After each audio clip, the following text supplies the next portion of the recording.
Hey everybody, it's Business. Welcome back. Doing something a bit different this time.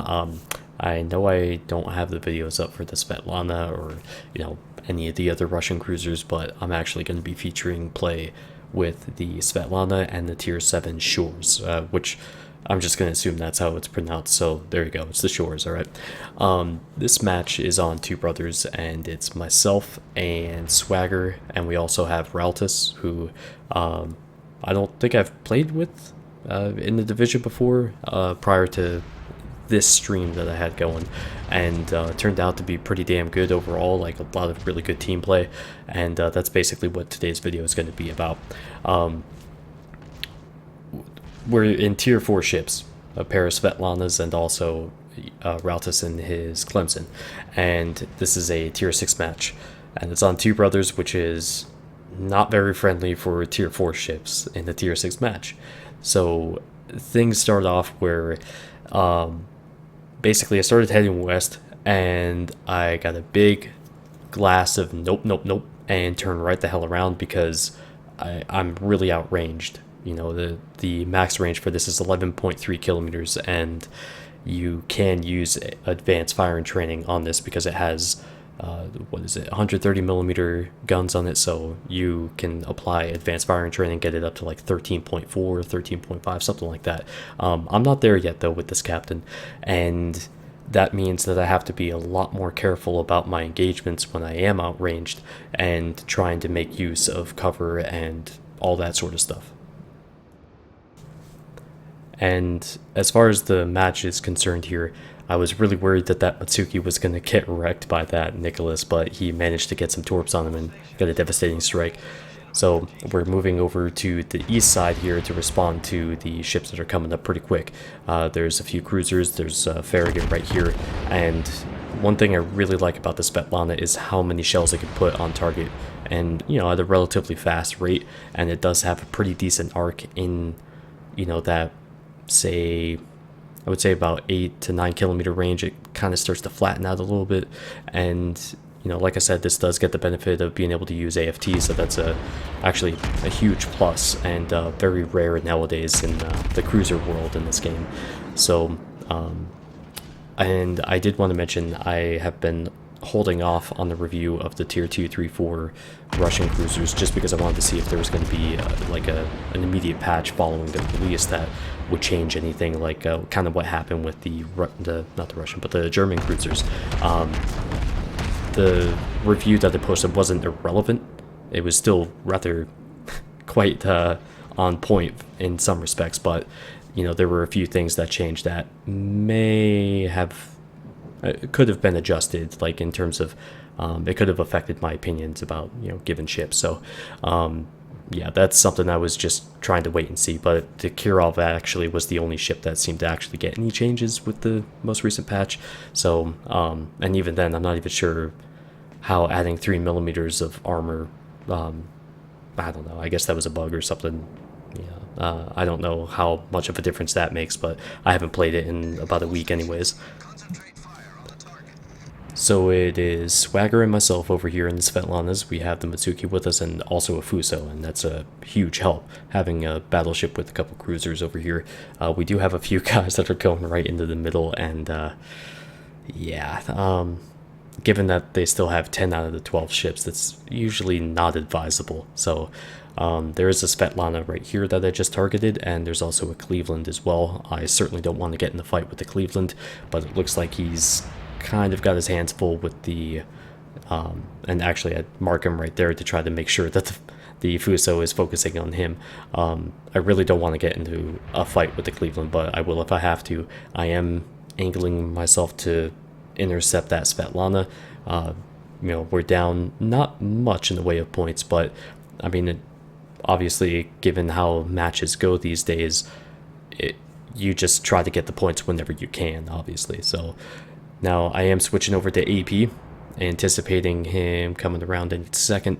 And the good thing about the Svetlana, one of the really good things, is that despite the fact that you have some pretty limited range, you have a nice concealment rating of, well, with the camo at least, about like 9.7 kilometers, and you can go dark pretty quickly with this ship. And kind of get yourself out of tight situations that your range can't help you out of, you know? So that's one of the things I really like about it. The HE performance is okay. You know, at least I've never really been impressed by it against anything other than destroyers. And the AP performance, actually, it has been pretty solid. I did nuke a Furutaka, and I think in an Aoba as well once. But I look forward to getting into a few more hairy situations like that. I got a Citadel on the Svetlana, and he's lost his engines, so he's just dead in the water now, just waiting for his death. The Fuso, I believe, just took out the Cleveland, so that's a big help. And it looks like our guys on their base that went to the middle are getting wiped out. I get another Citadel there, and somebody else secures the kill. And just about now, we lose our destroyer that went to the cap. So there are a few ships that are over there. I know one of them's a Kirov. I'm not entirely sure about anything else, but we have one of our teammates calling us back, and at this point we were debating on going forward into their cap or pulling back to defend. And we decided to go back to our cap to defend because they were in the position to come right up the middle, and that's exactly what they did. So they have a destroyer that just got taken out, which is big news, and you'll see here that they still have a few battleships and a few cruisers left. So let's try to see if I can get some shots over the island here. And initially, actually, yeah, the Svetlana does have a pretty low angle for those shells, and the Bogatyr at tier 3 has a very high one. It's pretty interesting, but at least if you're running the 152s, the 130s actually are a lot more flat, so just something to bear in mind. Now, there we go. We get another ship down. They have an Arkansas beta. There's New Mexico, and actually I think 2 New Mexicos still alive. So we're in a pretty hairy situation there. We did take out the other destroyer that came through the middle, but there's still a question about the cruisers. So the interesting part of this match was the fact that the enemy team has broken themselves up to try to attack a larger but overall an inferior force. And this is I think the actual military term for this is defeat in detail, I think, where we have an enemy that we're engaging in small portions, like those destroyers that came out of the center. You know, they could have stayed with the cruisers, or the cruisers could have stayed with them, and we still don't know where those cruisers are just yet. And these battleships are on their own. They have little to no support. They can't really cope with destroyers coming after them, and, you know, also constant fire from cruisers in addition to the battleship fire as well. So we do have our destroyers positioned up front, we have the cruisers in the center, and then we have the battleships in back. You know, this is a good layered offense, and it also works as being a defense because we're all working together to try to hit these targets and get them, you know, on fire, get them flooding, try to make them turn away, buy ourselves some time, because we finally have the lead, and it's, you know, we got to make sure this sticks. So the cruisers show up on the mini maps there. So the Aoba and Kirov have separated themselves and are moving down the 7 line there.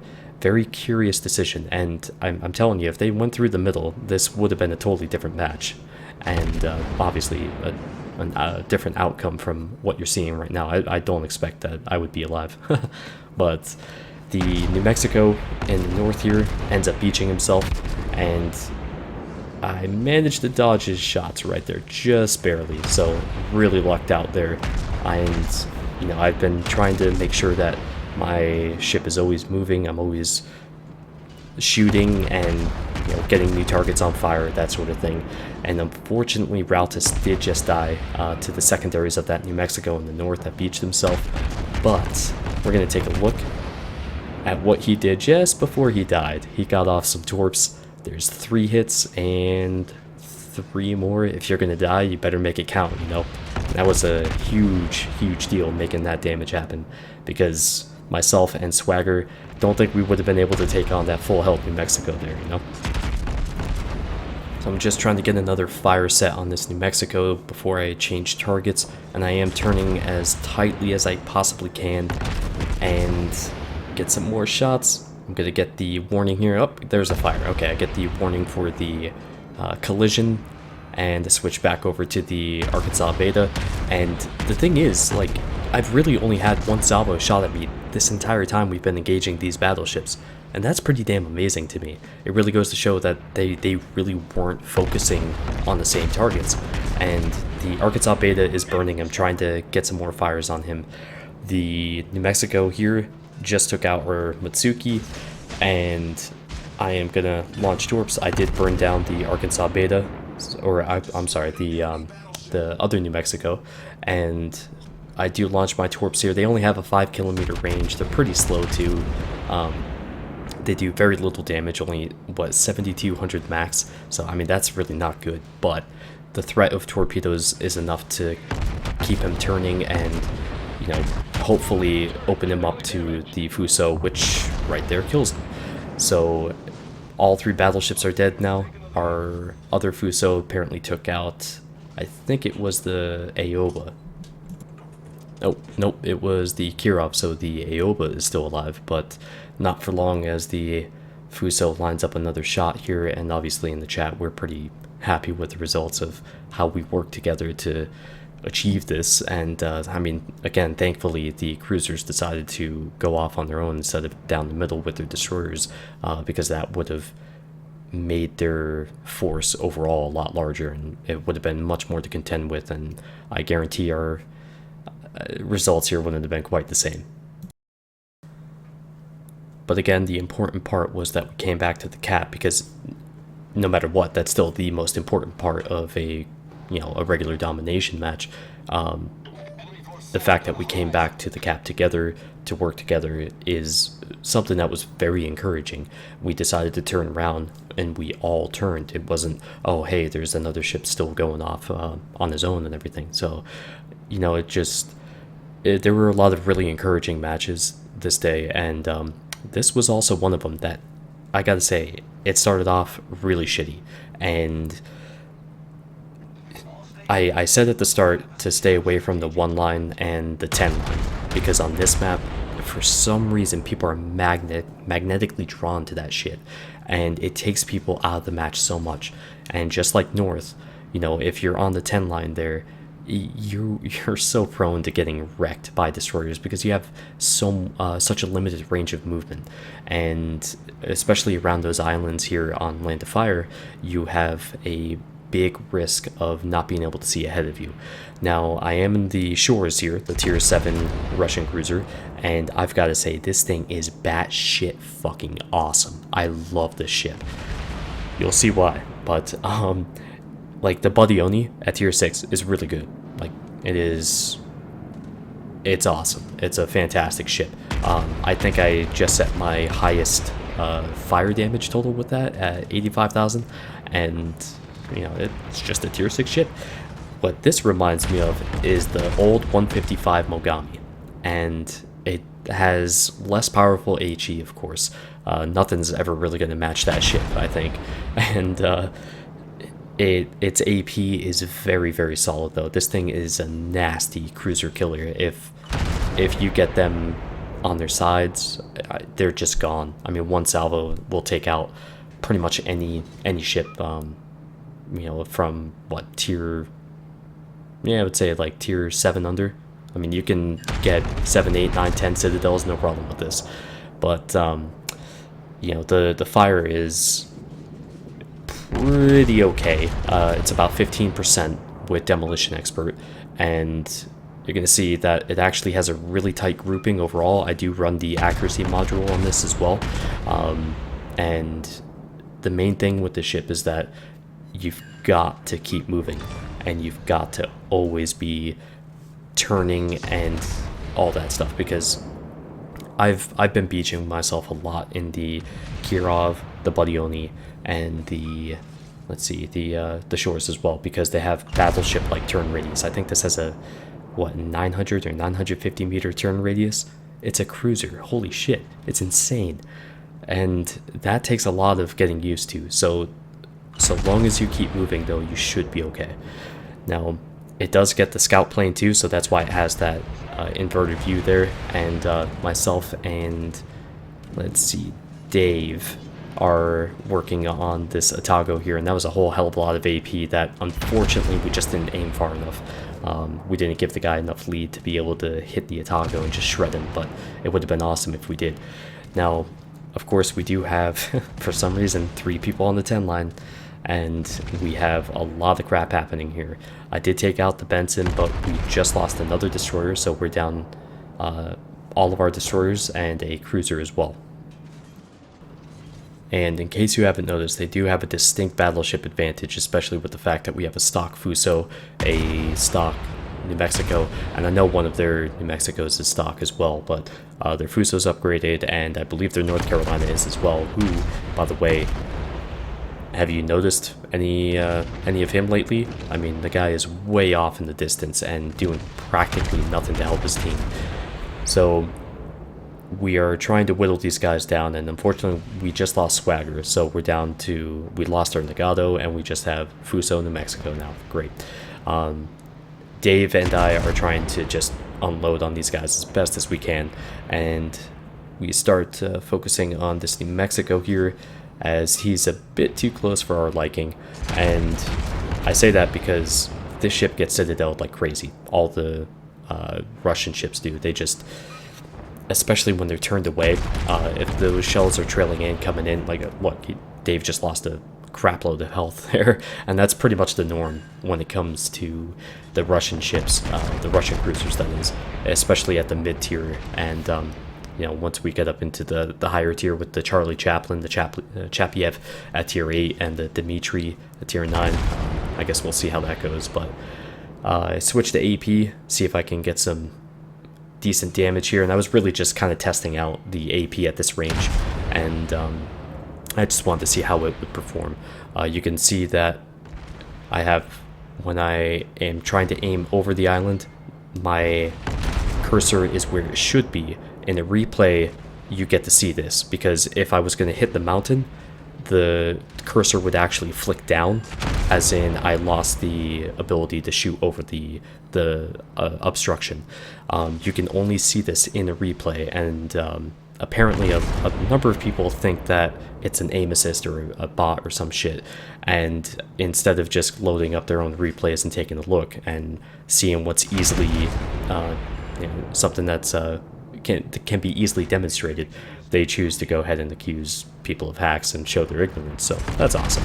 But our Lexington starts making his presence felt big time, and he just nailed the shit out of that New Mexico. Nice drop there, got a bunch of torps on him, and that helps out a ton. That's one of those things that, when it comes to carriers, man, they can be a saving grace, you know. So we're down, let's see, they have 8 ships remaining and we have 6. They still have an Anshan, our Miyoko, that's way up there on the 10 line. He actually just managed to kill off the Bliss, so that's a huge plus for us, and now he's starting to come back and hopefully get in the fight here a bit. Now the Anshan smokes up, and I start to shoot at the Atago to try to keep him away. You know, this New Mexico has singled himself out, and of course I get citadeled in the butt there. The New Mexico has singled himself out, and I don't want these cruisers to come in and try to help him out and, you know, make things more difficult for us. So we're down almost 200 points right now. Time is starting to get into that realm of, you know, we need to make some shit happen, right? And we've got to get this New Mexico, get these points while we can.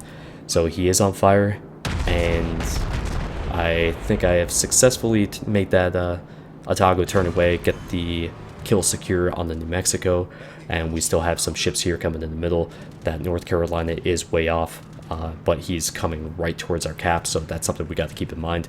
And at this point, we're just trying to make sure that we have a nice AA bubble. I don't want anything to get back to our carrier to hit him, and I switch over to my scout plane. Look at that range, it's freaking fantastic. I try to start picking the fight with the Fuso a little bit, see if I could get him to waste his shells and waste his time. I am turning like crazy. Now I'm gonna start transitioning over to try to engage the Anshan, and I know that Atlanta is moving away, but I still want him to get further away, and the less shots from the Atlanta, the better, you know? So, trying to find the Anshan. Got the torps lit well in advance, so I know I'm not in any risk there, and get some good shots right in there on him. And seems like everybody's picking on this guy now, and this is the thing. Fire is coming at this guy from multiple sources. I mean, we had 3 guys at 3 different angles there just pounding away, and he's fully lit, so he can't go anywhere. And that's exactly what you want to see.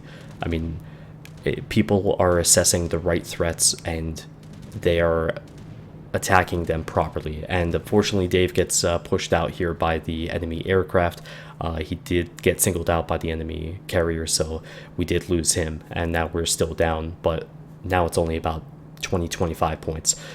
So I still have my scout plane up. I have time for, what, 2 more salvos, and trying to bring my turrets around, and of course, they're all disappeared. Yay.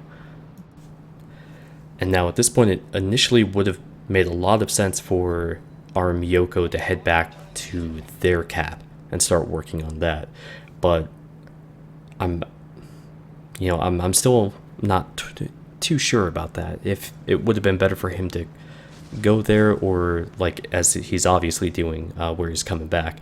So we do have a few cruisers here still, and I am trying to keep myself between the Atlanta that I know is coming around this corner here and our carrier as well. So I want to make sure that the carrier stays alive as long as possible in order to for him to project that power out, because it's crucial that he does.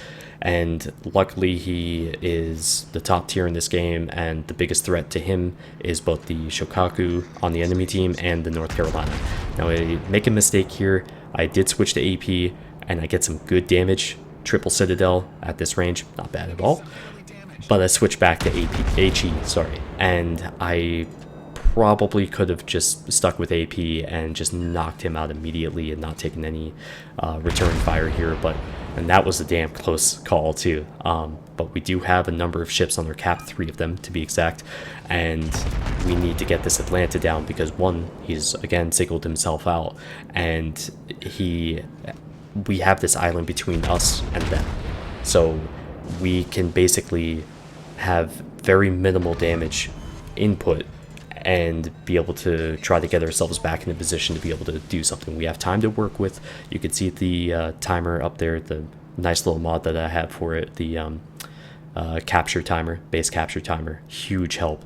But we can't mess around with this. We got to make sure that we seize the moment when it presents itself. And you see the Fuso right here, he's nearly dead. And got some shells coming in right there, and booyah, he's gone. Alright, so now we have a decent lead, but obviously in this situation we don't want to take anything for granted.